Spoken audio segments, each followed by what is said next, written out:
On today's episode, we're answering the question, no, we're not, because I'm on the wrong damn outline. We can't worry about the past. We can't fix what we did 6 months ago and go, oh, well, if only I did this. That's only going to lead to paralysis again. We need to be taking consistent action. So it's about consistently, checking on. Before I jumped on the podcast here today, I was recording, hair, makeup's done. I'm recording a couple of Instagram reels, some really short ones, using the deck that we're going to talk about today and getting some short Instagram reels ready to go because they're only 30 seconds. So I technically have to talk to the camera for about 24 seconds so that I can add the little bits that I want to add to it, and it's ready to go. And that's done right here on your phone. So you can get 3 of those done in 5 minutes, I can tell you. Oh, absolutely. Absolutely. I'm getting into that whole thing. I am a late adopter into Instagram just because I'm a bit of a stubborn _word, because it is so true. I love my Facebook. Instagram for a long time just felt like an extra chore to me. It's no longer feeling that way. I'm on board. Choo-choo, trains on the way. I'm all good with it. But I was a late adopter. My partner kept saying to me for years, do Instagram, do Instagram, do Instagram. But I was just like, ugh, like it seemed like a time suck to me. And I'm only focused on income producing activities. And it didn't seem like an income. I couldn't see the connection. I just couldn't see the connection between the two. But now I'm seeing it, right? So now I'm getting leads from Instagram, which was like a huge aha moment for me. So, you mentioned the right bio link, you can link through to your website and link through to your call to action. So if you're using the right bio tools within Instagram, you can be using things like Smart Bio, which Tailwind's got, or Link in Bio, which Later's got, or Linktree, and link through to your blog posts and your images so that feed on Instagram, that visual feed actually becomes shoppable or clickable, and it makes it work a lot better for you. Absolutely. Yeah, I've got Linktree on mine, which is great. I'm always updating it with whatever I'm doing in the moment. Yep. Doing that, which is fantastic. And you mentioned before that we overthink and then we paralyze ourselves. I feel like you're speaking into my soul, right? And nothing is ever completely perfect, which I completely understand. I've done so many online summits and challenges, and you name it. I always tell clients that it doesn't matter what we do and how good we plan, something's going to break, or a link won't work, or something's going to happen. We can only do so much as human beings, right? But my question for you is what's your solution for this struggle that we have, this overanalyzing, the regret, the worry? Like, how do we solve that problem? If I had the answer to that and that magic little pill, I would be out there selling that rather than doing I wish you had it. Like I said to someone on the weekend, if I had the magic marketing pill, I wouldn't be teaching you how to market your business. I'd be selling the magic marketing pill.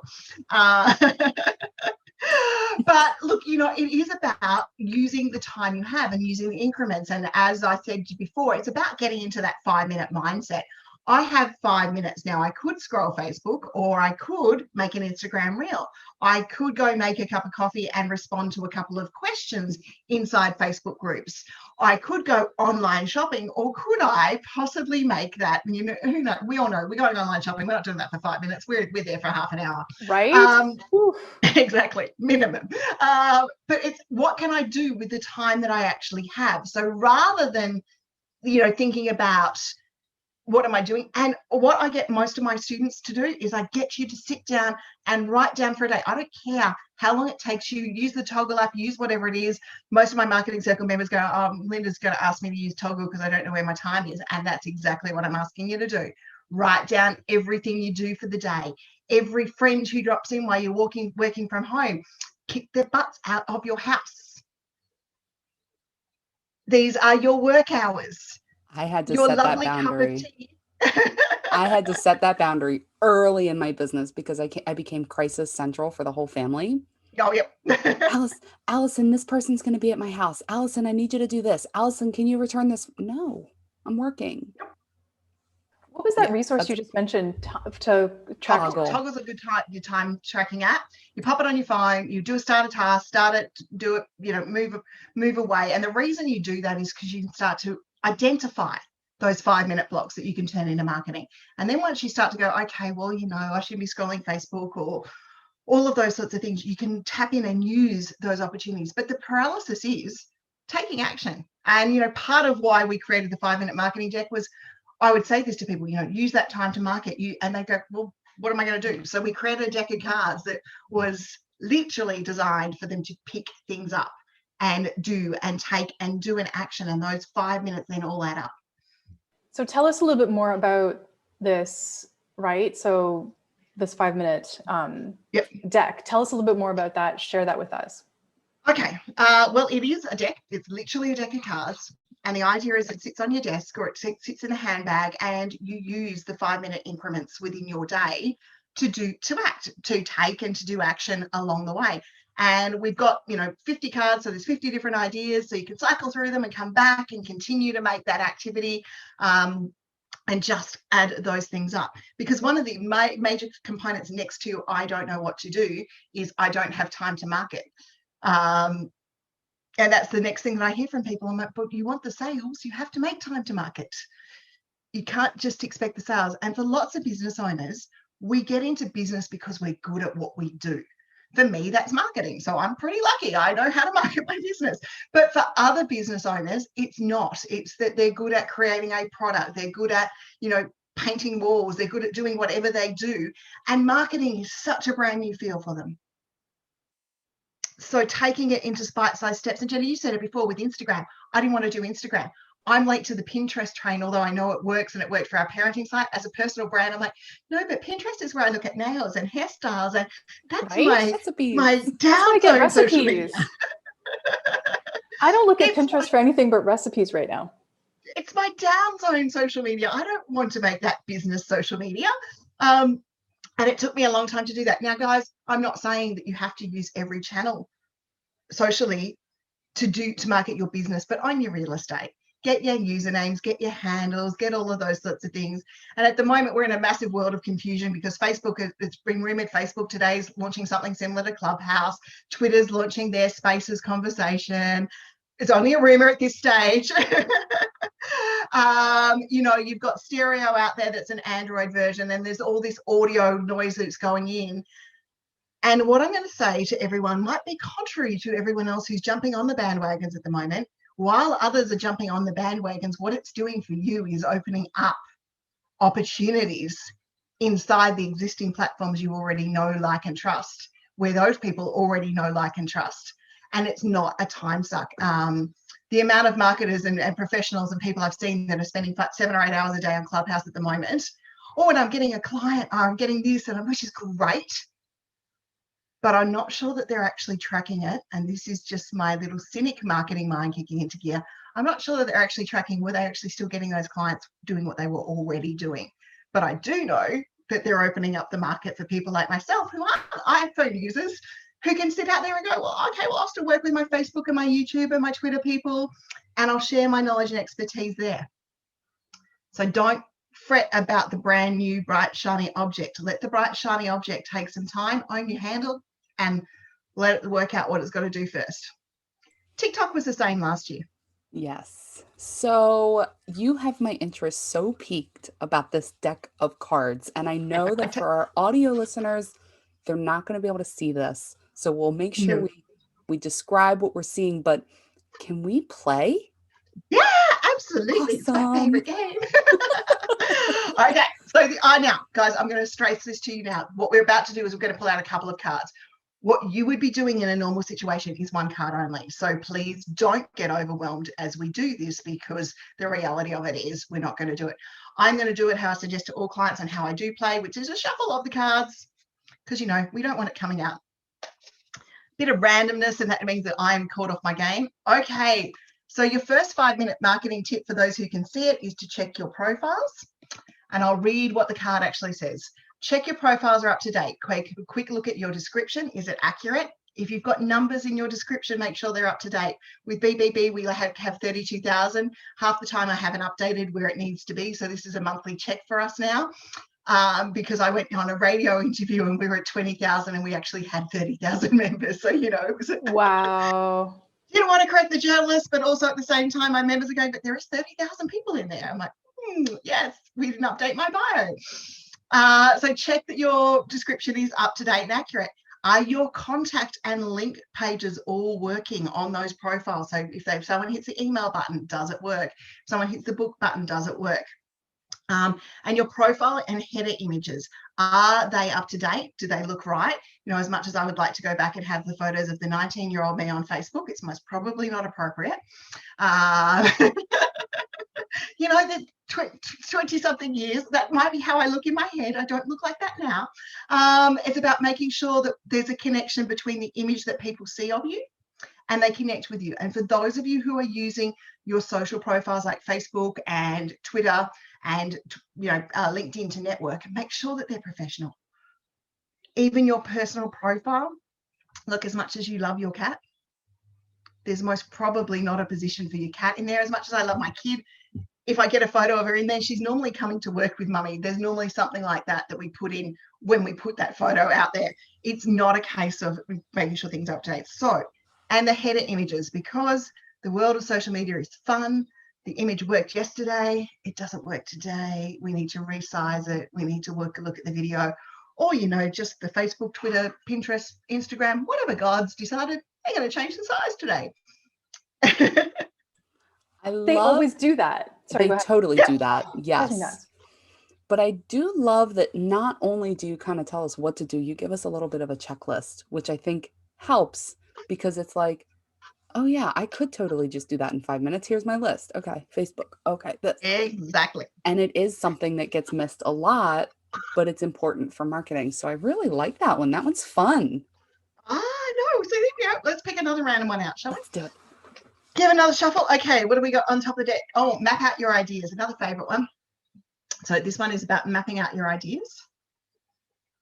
And this one is 5 minutes enough time to draw or map out your ideas. Grab a notebook, a whiteboard. I'm a big whiteboard, you know, colored texted lady, or post-it notes, and write down all of your ideas. So write down whatever the idea is. How do you think it's going to loop? You know, this is the time to get really creative and, you know, draw the arc lines and those sorts of things and just go, okay, well, I've been thinking about this and I'm going to map it out. Pro tip. If you're doing this on a whiteboard or a piece of paper and you're likely to lose either one of those, or a napkin in a restaurant, if you're using the 5 minutes while you're waiting for your coffee to arrive, take a photo of it. I used to have a boss who'd come in and wipe off whiteboards. Yeah, I had a boss that did that once. We did an entire plan in marketing and communications, and somebody came in and just like wiped it all off and then drew "Happy Birthday, Carol." Oh, and I was like, oh no, right? It was brutal. It was brutal. But, and the funny thing is right after that, the company bought one of those whiteboards, like the electronic ones, and they cost a fortune at the time. It was really crazy. But I want to talk about some boundaries with you. Boundaries are something that I find a lot of people struggle with, right? And 5 minutes, I can totally see 5 minutes stretching into way longer if you let me. So how important is it to stick to the 5 minute rule, and how are we going to enforce it? Okay, set a timer. So use things like Toggle, use things like the alarms on your phone, set a timer to be able to do it. I actually have it here with me. We have an egg timer that actually runs for 5 minutes, and it's a little sad one that comes through. But, you know, if I went, and I won't say it because it will kick you into gear, but if I went, hey, particular software, set alarm for this moment of time, it's going to make a bit of noise at me, and it's going to break the subconscious habit of continually going down that rabbit warren. And I think what we also need to understand when we look at 5 minutes, we're not looking at completing a blog post. We're not looking at completing something. We are looking at the ideas phase so that things all add up. I mean, really, the only full piece of content you can create in 5 minutes is an Instagram reel or a short little TikTok video that's 30 seconds, or take something to a tool like Lumen 5 and have some text to video done within the 5 minutes. So we're not looking at a fully completed piece of content. What we are looking for is actions that add up to getting us towards our fully completed piece of content. Okay, and if you've got time, if you actually have time, look at your calendar, look at that sort of stuff, and you're really in the zone, then there's moments you will be in the zone and you just got to go for it. That actually answered my next question, because I can see, especially with that card, that second card, mapping out ideas, like you could hit on something and then that alarm goes off and you're like, but I was on the verge of greatness. Yep. And if you've got the time, okay, that's the hardest thing. Otherwise, you've got to walk away and come back.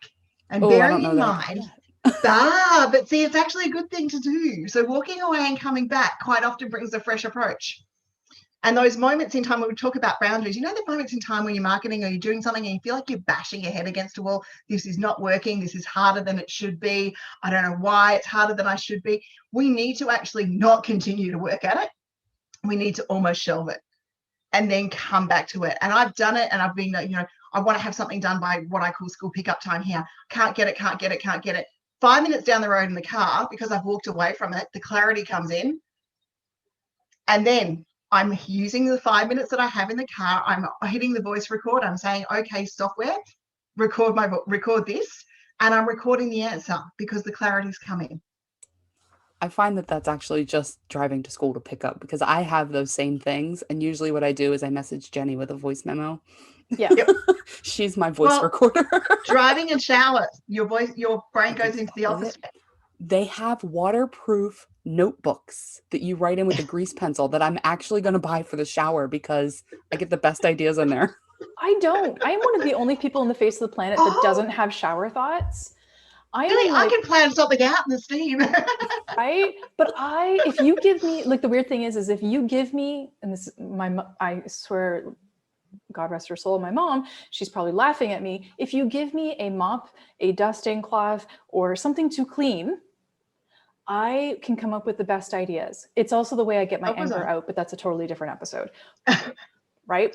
But I don't have the shower thoughts.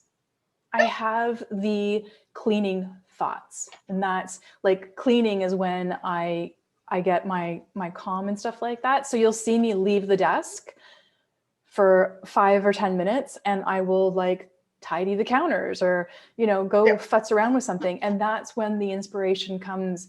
And then I come back to the desk, because that's when I need to walk away. Right. But I don't get the shower thoughts. I feel really left out. I feel like we might have just landed on a special tip here. Like, know where your clarity happens. Yep. And go do it when you need it. Absolutely. That's a good little tip. It's 30 something degrees here today. So it'll be about 36 degrees Celsius here today. Yesterday, I picked up my daughter from school. It's been one of those days where we've just done lots of little components and stuff. And my husband laughs at me because I put my headphones on, and my headphones are noise cancelling headphones, which means I can't hear any of you. I don't care who you are, what you're doing. And I walk out to the treadmill. And I'm walking, and I've got up to about, you know, the 7.5 Ks, and I'm quite happy with that. And then it hit. And then the moment of clarity of everything that hit in was there. It was clear. Everything was ready to go. And I'm like, I could get off now, but no, I've got to continue to do this sort of stuff. So once again, we voice recorded it. So look for those moments of clarity. And remember, you are working in your own business. You can do this your own way. There's no one in the office looking at you. And if they are, and you own the business anyway, just go, well, this is how it works.